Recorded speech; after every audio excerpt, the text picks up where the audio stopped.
Na, sziasztok srácok, a mai videóban órarend reakció videót hoztam el nektek. Most hát nem a 2024-es, 25-eset nézzük meg, hanem a 25-26-osakat nézzük meg. Kezdjük is ezzel az első gyönyörű órarenddel. Hát ez nagyon gyönyörű. Jó, hogy nincs 0. óra.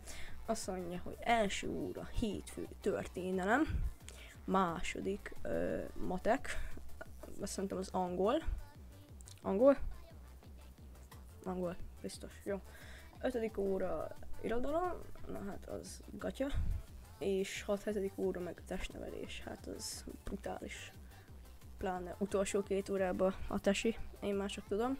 Kép és csoport műrajz, infócsoport, ez nem tudom mi, ez valami I betű, valami cucc. Robotikás cucc, ez az IKTI cucc, muc, valami K. Ja, környezeti, természeti, komplex természet, vagy nem tudom, az. Komplex természet. Szerda 4. óra. Hát itt ugyanaz, mint hétfőn, 5. óra irodalom, aztán itt 6-7. óra tesi. Jó, napzárás. 3. 4. óra gép és csoportnak az valami villaplgyb. Itt is 6. óra ilyen komplex természet, nekünk is van. Hát gyakorlatilag már mindenkinek szerintem, aki már középiskolás. Péntek. Első óra osztályfőnök.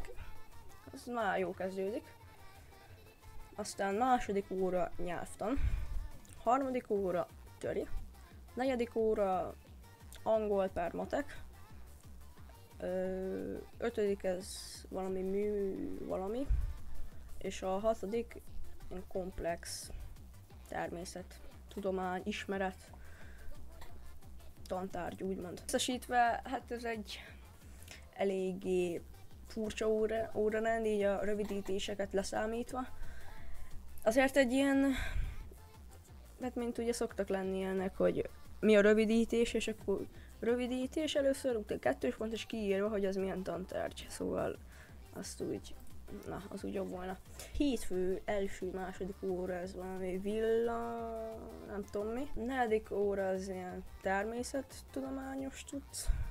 Ez nem tudom mi ez a, hát KO az allergiás kiütésnek.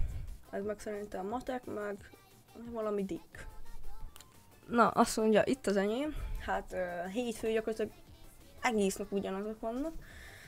Vizuális tervezés és kivitelezés van az első órában, aztán tervezés, kivitelezés 2-től 4. óráig, aztán vizuális tervezés van 5-től 7. óráig. Igen, itt beküldtem az egész hetet. Hát igen. Szóval aztán történelem, kedd első óra, aztán matek, angol nyelvtan, tesi, irodalom, honvédelem, igen. Hát erről az első honvédelmi óráról van egy jó sztorim. Hát, mint kijelentették ugye, hogy csak októbertől lesz tanár, így helyettesítésnek kellett volna bejönnie, csak hát nem jött be a helyettesítő tanár, így fogtuk magunkat, azt eléptünk. Itt annyi szerencsém van, hogy nincs első órám, de mihez beérünk, már dupla matek, első óra matematika. Nekem fullos latina. Aztán történelem, megint ez a kötelező, komplex cucc. Irodalom, angol, és tesi, dupla tesi a végére, így napzárásaként. Hát, kisült a szemem, oké. Na kezdjük, hétfő, kémia. Hát, na, inkább nem mondok semmit a kémiáról, nekem rémálmokat okozott, maga a tantárgy is, meg a tanár is, na mindegy. Valószínűleg angol tanulsz, hát, gondolom. Hát, na, erről is vannak vegyes érzéseim. Történelem, hát az nagyon jó, pláne jó a tanár. Informatika, hát jó, na. Kémia, földrajz, tesi.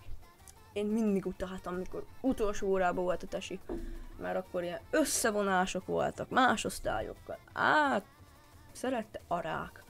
Matek, biosz, azt utáltam.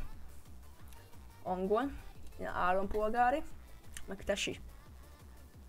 Hát, na, azért vannak vegyes érzéseim ezekkel a tantárgyakkal felsoroltam kapcsolatban. Na hát igen, itt mondjuk csak egy napot kaptunk, de ez is megteszi. Szóval mondja, hogy nincs első óra, ez már jó kezdődik. 5. óra, 6. óra töri. Na ezt nem értem, hogy akkor könyörgön. 5. 6. óra ugyanaz az óra, akkor miért nem lehetne ugyanabban az osztályban az a fránya történelem óra? Aztán még 7-re még bedobnak még egy matekot, hát az fenomenális. Ja tényleg, van a angol óra az első, csak nem fér ki, mert ugye 9 óra van. Jó, okés. Na, azt mondja, itt az utolsó. Azt mondja, első óra irodalom, második ének, harmadik történelem, negyedik angol, 5. matek, 6. piosz, 7. tesi. Az igen. Hát az nagyon komoly. Első óra osztályfőnök, annál jobb nincs. Hoppa. Első óra történelem, második drámai színház, harmadik matek, negyedik kémia. Matek után kémiázni azért sok kedve van az embernek, és plusz tesi 7. óra, hát itt is azért bele kell túszkolni azt a 7. órába a tesit. Na, itt csak 5 óra. Első óra tesi, második angol, harmadik irodalom, negyedik állampolgári, 5. fizika. Ez egy komplekt jó óra rendecske, ha azt nézzük. Következő, utolsó nap, gondolom. Első óra matematika, aztán nyelvtan, földrajz, digitális kultúra, tesi. Matekot leszámítva, ez az utolsó, ez a legjobb nap, ha azt nézzük. Na szóval ennyi is lett volna ez a videó. Ha tetszett, akkor iratkozzatok fel, dobjatok egy lájkot. Zsolti voltam. Sziasztok!